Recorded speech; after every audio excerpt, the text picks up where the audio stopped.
to call them, us, brothers and sisters, saying, I will proclaim the name your name to my brothers and sisters in the midst of the congregation. I will praise you. And again, I will put my trust in him. And again, here am I and the children whom God has given me. Since, therefore, the children share flesh and blood, he himself likewise shared the same things, so that through death he might destroy the one who has the power of death. Do you know Paul was a lawyer? And he could really put those arguments together. Boy, I'll tell you. So that through death, he might destroy the one who had the power of death. And free, that is the devil, and free those who all their lives were held in slavery by the fear of death. Please put a pin right there. That is not something we're going to talk about today. But it is something to consider as we go about our daily lives, that people are held in slavery by the fear of death. Physical, mental, emotional, psychological. What keeps us locked in place is the fear of losing what we think we have. Okay, moving on. Through the fear of death. For it is clear that he did not come to help angels, but the descendants of Abraham. Therefore, he had to become like his brothers and sisters in every respect, so that he might become a merciful and faithful high priest in the service of God, to make a sacrifice of atonement for the sins of the people. Because he himself was tested by what he suffered, he is able to help those who are being tested. Being as in the ongoing condition of existence, who are being tested. Now, Matthew 2:13. After they had left, the angel of the Lord appeared to Joseph in a dream and said, Get up, take the child and his mother and flee to Egypt and remain there until I tell you, for Herod is about to search for the child to destroy him. Then Joseph got up, took the child and mother by night, and went to Egypt and remained there until Herod's death.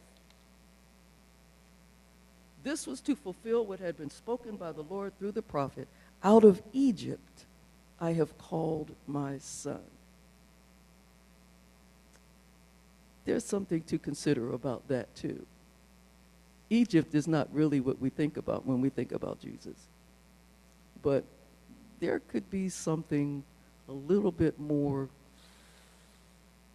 sociological about that. Out of Egypt I called my son. We'll talk about that one day. You know, I'll be back twice next month, okay?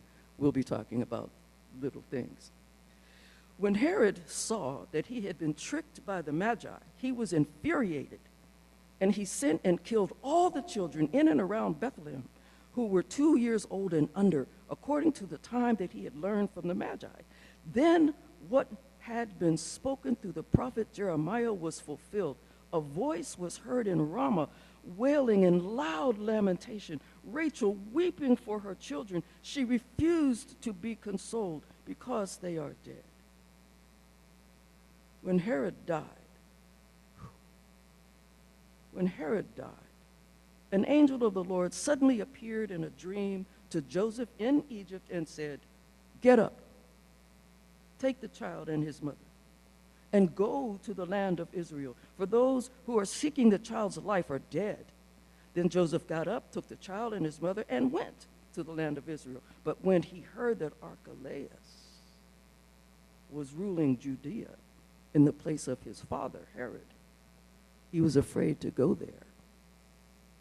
And after being warned in a dream, he went away to the district of Galilee. There he made his home in a town called Nazareth, so that what had been spoken through the prophets might be fulfilled. He will be called a Nazarene. Let's talk about what happened when Herod died. There's a song. It's an old gospel quartet song by the Williams brothers.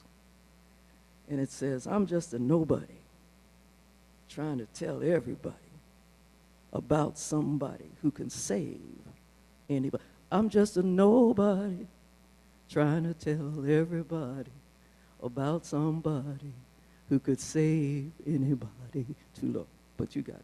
I'm just a nobody trying to tell everybody about somebody who can save everybody. Yeah, that's right. The Williams brothers.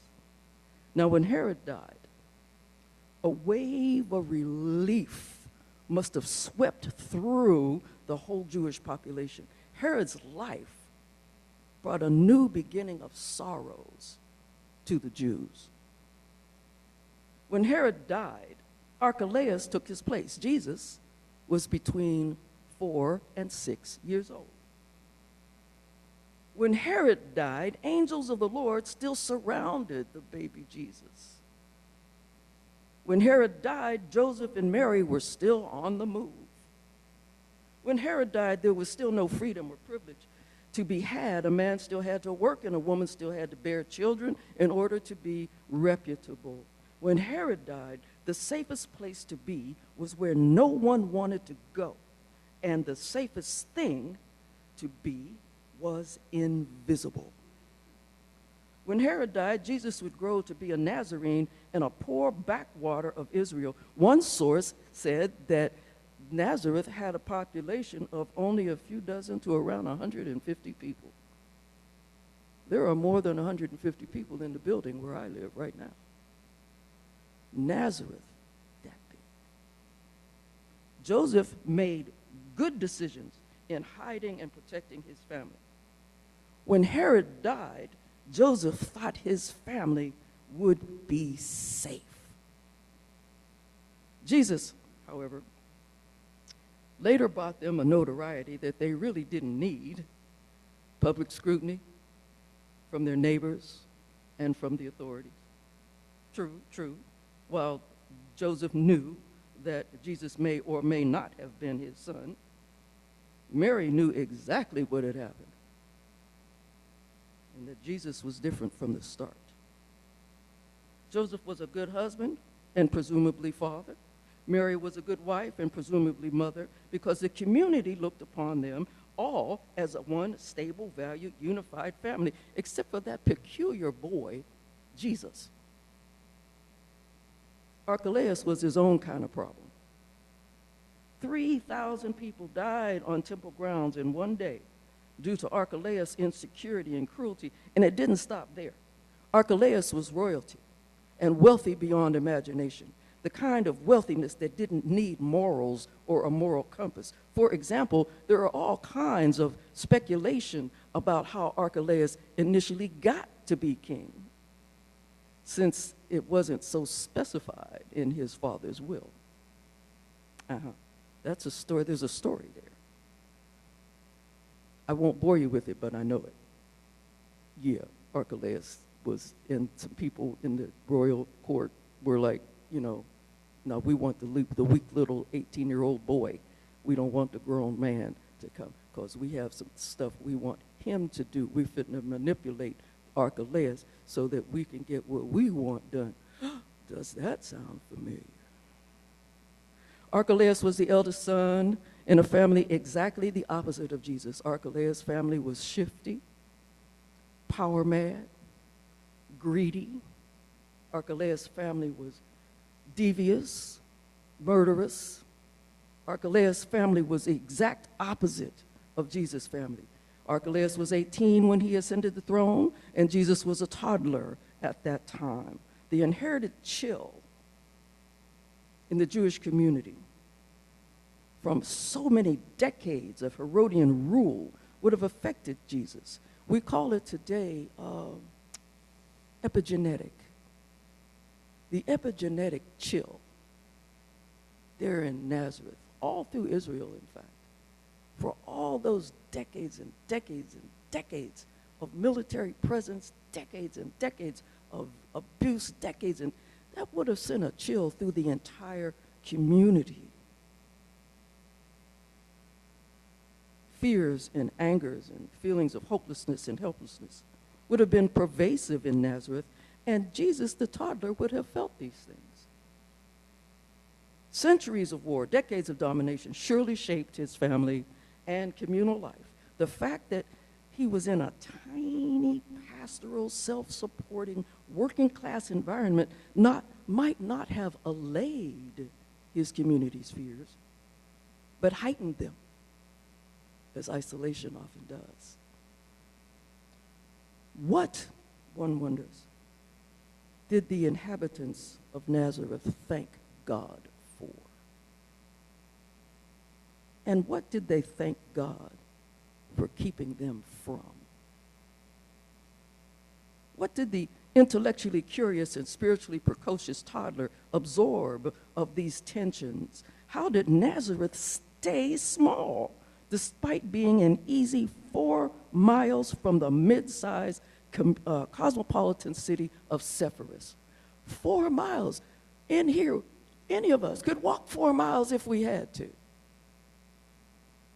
4 miles to Sepphoris, which is like 4 miles to San Francisco. That's what it would be like. Well, Oakland maybe, down by the piers. In terms of the impact of the city of Sepphoris on that area, 4 miles down to the docks. Really?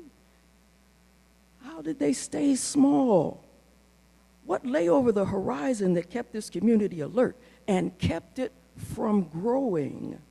Jesus was too young to know of Nazareth's poor reputation until he was old enough to travel to Sepphoris with his father and their carpentry wares. What did he see there? I remember seeing a man beating a cowering old lady in the middle of traffic. He had a big stick and he was just beating her and beating her and beating her. I was in Durban, South Africa. I was so incensed that I was heading outside until a seasoned traveler stopped me. "You don't know," she said, "the way of life here." Later, when I asked a very pointed question to a server, "Why do you all keep putting up with this?" Durban, South Africa, Boers and what have you. "Why do you all keep putting up with this?" She shushed me. She said, "They can't answer that question. The walls have ears here." And still later, when I was rudely pushed aside by a big, burly white man who was about to get a face full of, "Hey, you don't get to do that." "Don't," she said, grabbing my arm. "You can express your outrage, but they still have to live here." Point taken. It leads me to wonder, what did Jesus see in Sepphoris? Was he radicalized there? Was he radicalized by what he saw, since he was the man of suffering, acquainted with grief? What did he see in Sepphoris? Jesus was changed completely in Sepphoris. It is fitting that God, our tradition says, should make the pioneer of our salvation perfect through sufferings. Instead of peace on earth, Jesus had to be junk on earth, and yet still exposed to society's upper echelons in order to identify with everyone, all of his brothers and sisters, in every way, especially the least of the least. Now, is there a crime in being powerful and wealthy and well-situated? Jesus, as an adult, seemed to have more sympathy for the poor, while Paul was more about the upper and middle class. Jesus lived, represented, and articulated what we call God's preferential option for the poor, while Paul was born elite, converted to that preference for the poor, and systemized it socially and politically. Of course, there's no crime in being powerful and wealthy and well situated, and is no more slippery a slope than poverty and deprivation. Consider this from Proverbs. 2 things I ask of you. Do not deny them to me before I die. Remove far from me falsehood and lying, and give me neither poverty nor riches. Feed me with the food that I need, lest I be full and deny you and say, who is the Lord? Or I be poor and steal and profane the name of my God. It's just that a Jesus level of empathy requires culpability for another's suffering and participation in another's pain. When Herod died, quite a bit of real culpability for Israel's political, emotional, economic state could rest directly on him. But the death of a dictator does not free the people. The death of a dictator does not free the people. No one can take pleasure in his passing because there will always be a Vance or an Archelaus in the waiting. Perhaps, though, one who has risen from the lowest place or fallen from the highest place, taking notes and collecting receipts all along the way, might become merciful enough to desire a blanket atonement from heaven, one that covers his brothers and sisters in every quote, brothers and sisters in every respect, once and for all time, and be faithful enough to trust God that such a thing is possible. No more running back and forth to the temple. No more running back and forth to Jerusalem. No more running back and forth to your prayer closet or falling on your knees for being like every person in every respect that is fallible. For being like everybody else, fallible. Some persecute, some are persecuted, and neither knows why. Is this why we conceive of the voice of God crying out, peace on earth, goodwill to those whom I favor, while angels sang at the possibility of a blanket pardon, a blanket commutation? I have come, Jesus said, to bring good news to the poor. He has sent me to proclaim release to the captives and recovery of sight to the blind, to set free those who are oppressed. Now that's a big claim from a minor prophet in a tiny place at the nondescript edge of a foreign empire. Suppose we put it to the test. Suppose we decided to believe it for a minute and went on out there believing that that was true. It was fitting, the scripture says, that God should make the pioneer of our sufferings, of our salvation, perfect through sufferings. We see it all the time. That it's hard to care about something that hasn't touched you. It's hard. Here's a question. Who is the most recent martyr? The most recent innocent? To make us feel like if we could lay down our lives and make it stop, we would do so. Make no mistake. When Herod dies, Vance and Archelaus will be upon us.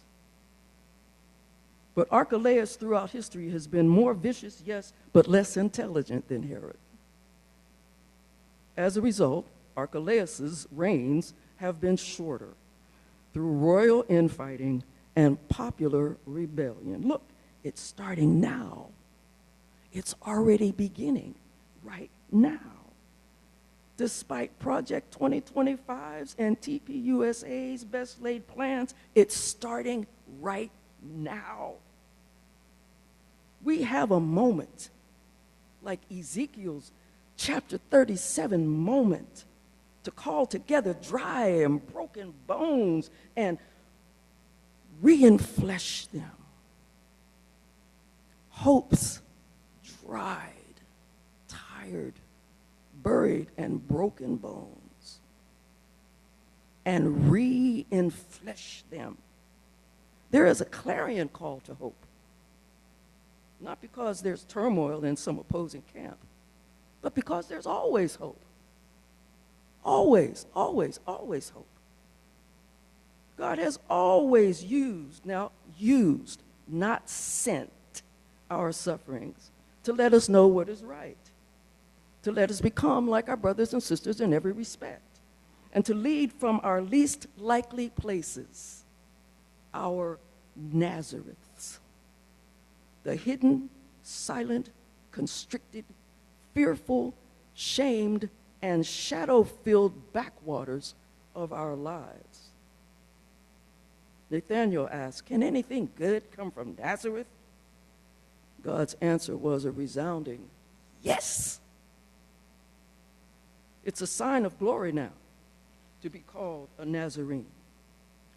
Not because of our Jewishness, we're not, but because of our faithfulness and fearfulness, faithfulness and fearlessness before the God of our understanding. Let me repeat that. Before the God of our understanding, in defense of the poor and because of our resistance to empire despite our original places of no power. Say it again. It's a sign of glory now to be called a Nazarene, quote, called a Nazarene, symbolically and metaphorically, not because of our Jewishness, but because of our faithfulness and fearlessness in defense of the poor and our resistance to empire despite our original places of no power. Shall we put it to the test? Shall we act like we believe it? Shall we make it so that empire has nowhere to go except back underground? We're approaching 2026. I say, let's be like the Williams brothers, a group of nobodies, busy showing everybody that anybody can bring change for everybody. Amen.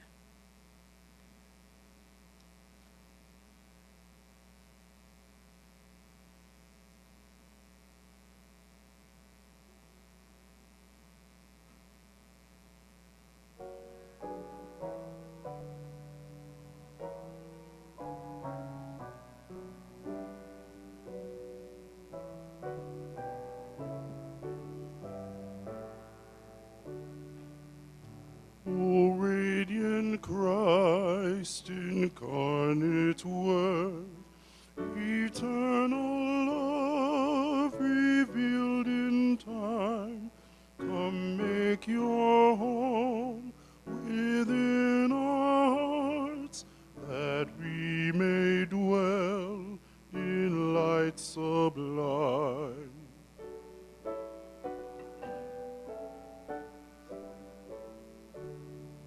Our bartered, busy lives burn dim, too tired to care, too numb to feel.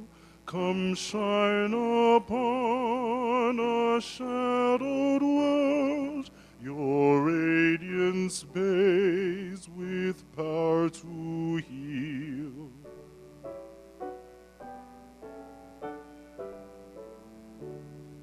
O light of nations, fill the earth, our faith and hope and love renew.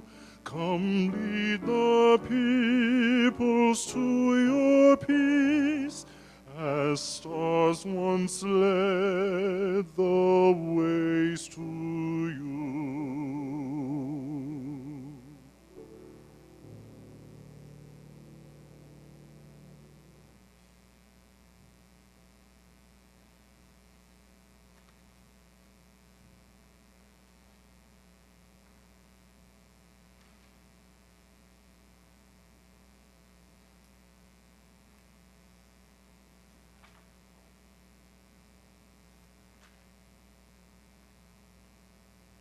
These are the prayers for our church family, for Carl's Flaster, dear friend and college roommate, who died unexpectedly.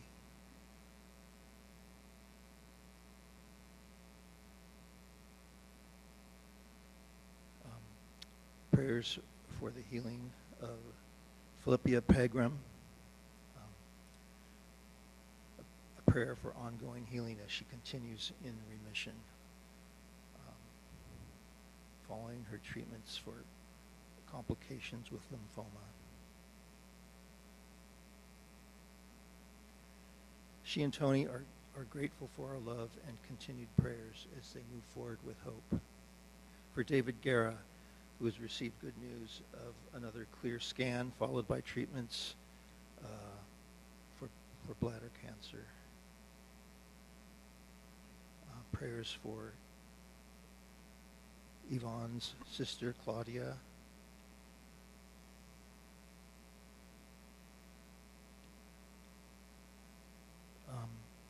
For Carolyn Noble.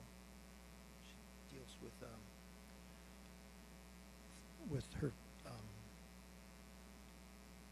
housemate Thurman, who is dealing with advanced Parkinson's. For Paula Byron's, for strength and peace, the passing of her son Jeremy.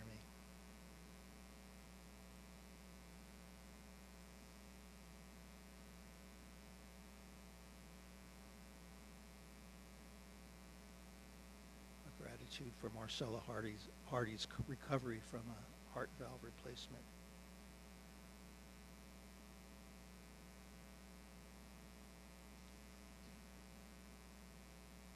Lorraine Sheldon, who has recently moved into a new care facility, also with advanced Parkinson's.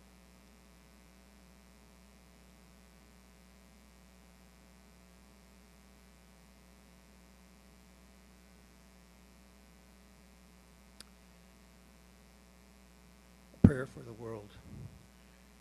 For those most vulnerable people, including those here in the Bay Area, for those living in the world's poorest, most war-torn countries, those in refugee camps, the undocumented, the unhoused, for wisdom and compassion of our leaders, for our medical professionals, for all those dealing with job loss and job insecurity, all those in nursing homes and prisons and unable to return home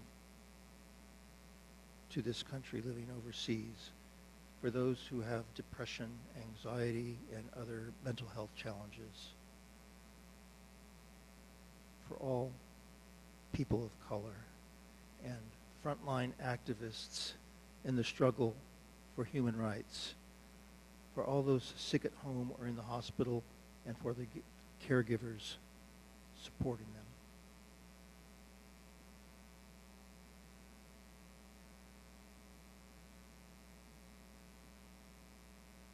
For victims of climate-related weather events, awareness of global warming, healthcare reform, compassion, and radically inclusive love, an end to discrimination, understanding human sexuality, courage to speak up, income inequality,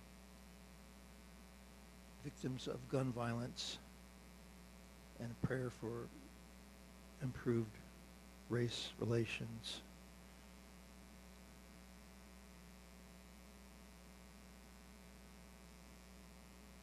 A prayer for refugees around the world, people of Sudan, Syria, Aleppo, Iraq, Iran, Palestine, Israel, the Middle East, and North Korea.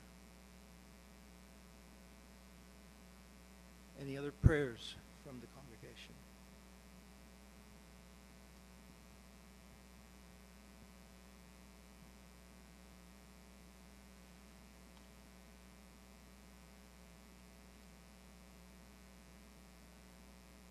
Gratitudes.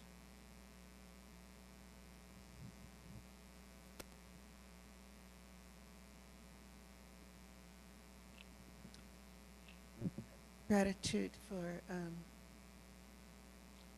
God answering Reverend Toni's prayer to speak the word. bring us the message. And for our tiny congregation, and that we continue to be alive